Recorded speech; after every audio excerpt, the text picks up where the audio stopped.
Mr. President, distinguished authorities, members of the Diplomatic Corps, ladies and gentlemen, thank you very much for your kind welcome. I am pleased to begin the apostolic journeys of my pontificate with a visit to your country, for this land is inextricably linked to the origins of Christianity, and today it beckons the children of Abraham and all humanity to a fraternity that recognizes and appreciates differences. The natural beauty of your country urges us to protect God's creation.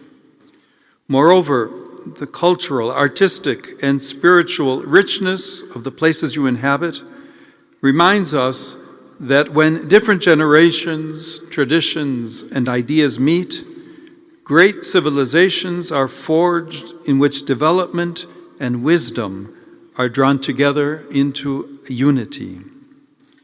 On the one hand, it is true that human history has centuries of conflict behind it, and that the world around us is still destabilized by ambitions and choices that trample on justice and peace. At the same time, when faced with challenges, being a people with such a great past is both a gift and a responsibility. The image of the bridge over the Dardanelles Strait, chosen as the logo for my journey, eloquently expresses your country's special role. You have an important place in both the present and future of the Mediterranean and of the whole world, above all, by valuing your internal diversity. Even before linking Asia with Europe, East with West, this bridge connects Turkey to itself. It combines different parts of the country, making it from within, as it were, crossroads of sensibilities.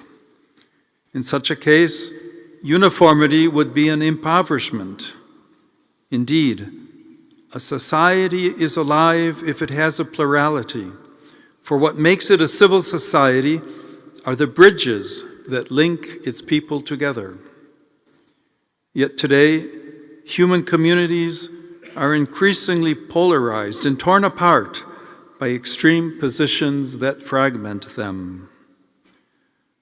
I willingly assure you that Christians desire to contribute positively to the unity of your country.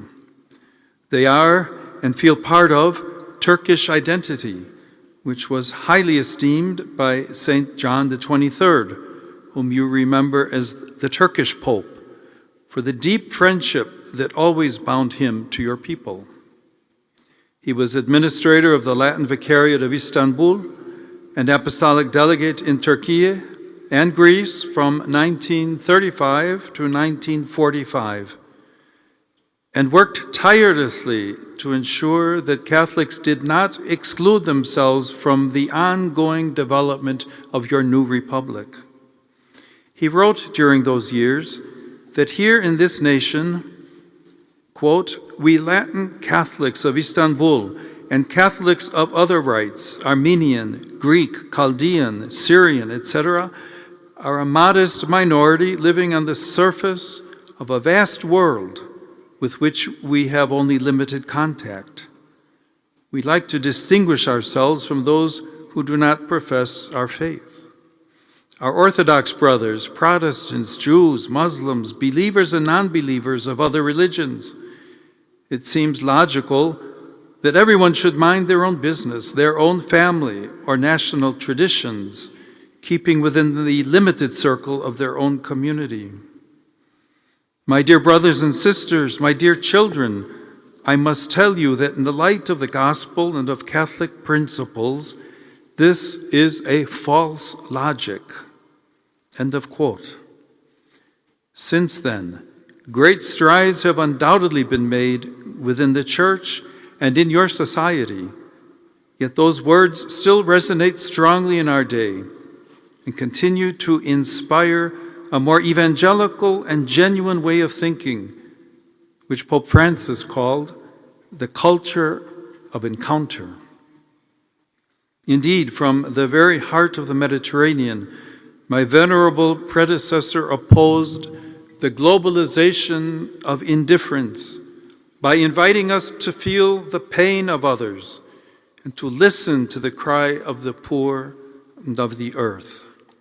He thus encouraged us to compassionate action, which is a reflection of the one God who is merciful and compassionate, slow to anger and abounding in steadfast love. The image of your great bridge is also helpful in this sense, for God, in revealing himself, established a bridge between heaven and earth.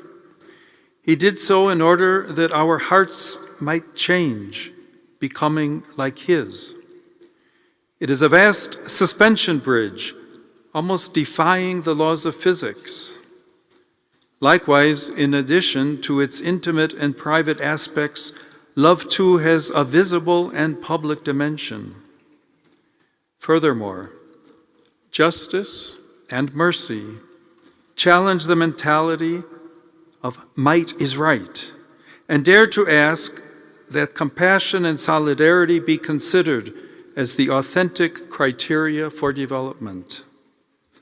For this reason, in a society like the one here in Turkey, where religion plays a visible role, it is essential to honor the dignity and freedom of all God's children, both men and women, fellow nationals and foreigners, poor and rich.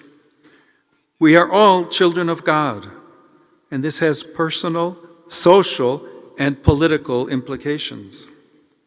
Those with hearts docile to the will of God always promote the common good and respect for all.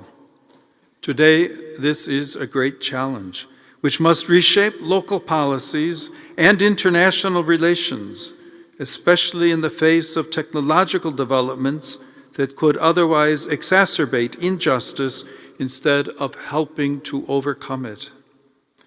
Even artificial intelligence simply reproduces our own preferences and accelerates processes that on closer inspection are not the work of machines, but of humanity itself.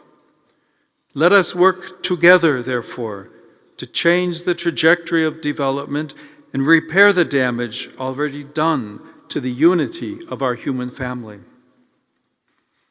Ladies and gentlemen, I just mentioned the human family. This metaphor invites us to establish a connection, once again, a bridge between our common destiny and the experiences of each individual.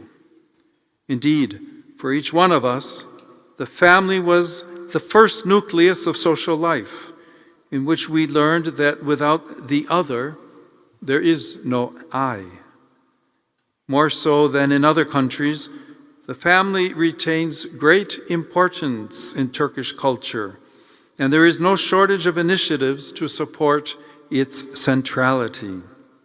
Indeed, attitudes essential for civil coexistence, plus the initial and fundamental sensitivity to the common good, mature precisely within the family. Of course, every family can also close in on itself, cultivate hostility, or prevent some of its members from expressing themselves to the point of hindering the development of their talents. Nevertheless, people do not obtain greater opportunities or happiness from an individualistic culture, nor by showing contempt for marriage or shunning openness to life. Moreover, consumerist economies are deceptive in that loneliness becomes a business. We should respond to this with a culture that appreciates affection and personal connection. For it is only together that we can become our authentic selves. Only through love does our inner life become profound and our identity strong. Those who scorn fundamental human ties and fail to learn how to bear even their limitations and fragility more easily become intolerant and incapable of interacting with our complex world. At the same time, it is within family life that the value of conjugal love and the contribution of women emerge in a very specific way. Women in particular, through their studies and active participation in professional, cultural, and political life, are increasingly placing themselves at the service of your community and its positive influence on the international scene. We must greatly value, then, the important initiatives in this regard, which support the family and the contribution that women make toward the full flowering of social life. Mr. President, may Turkey be a source of stability and rapprochement between peoples, in service of a just and lasting peace. The visits to Turkey by 4 popes, Paul VI in 1967,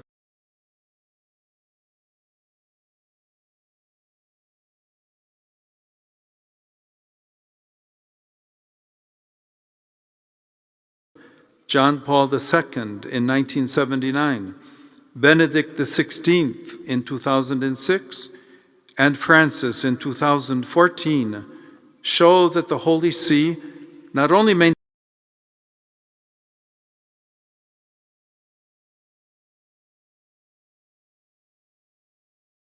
maintains good relations with the Republic of Turkey, but also desires to cooperate in building a better world with the contribution of this country, which is a bridge between East and West, between Asia and Europe, and a crossroads of cultures and religions. The particular occasion of my own visit, the 1700th anniversary of the Council of Nicaea, speaks to us of encounter and dialogue, as does the fact that the first 8 ecumenical councils were held in the lands of present-day Turkey. Today, more than ever, we need people who will promote dialogue and practice it with firm will and patient resolve. In the aftermath of the tragedies of 2 world wars, which saw the building of large international organizations, we are now experiencing a phase marked by heightened level of conflict on the global level, fueled by prevailing strategies of economic and military power. This is enabling what Pope Francis called a 3rd World War fought piecemeal. We must in no way give in to this. The future of humanity is at stake. The energies and resources absorbed by this destructive dynamic are being diverted from the real challenges that the human family should instead be facing together today, namely peace, the fight against hunger and poverty, health and education, and the protection of creation. The Holy See, with only its spiritual and moral strength, wishes to cooperate with all nations that have at heart the integral development of each and every person. Let us walk together then, in truth and in friendship, humbly trusting in the help of God. Thank you.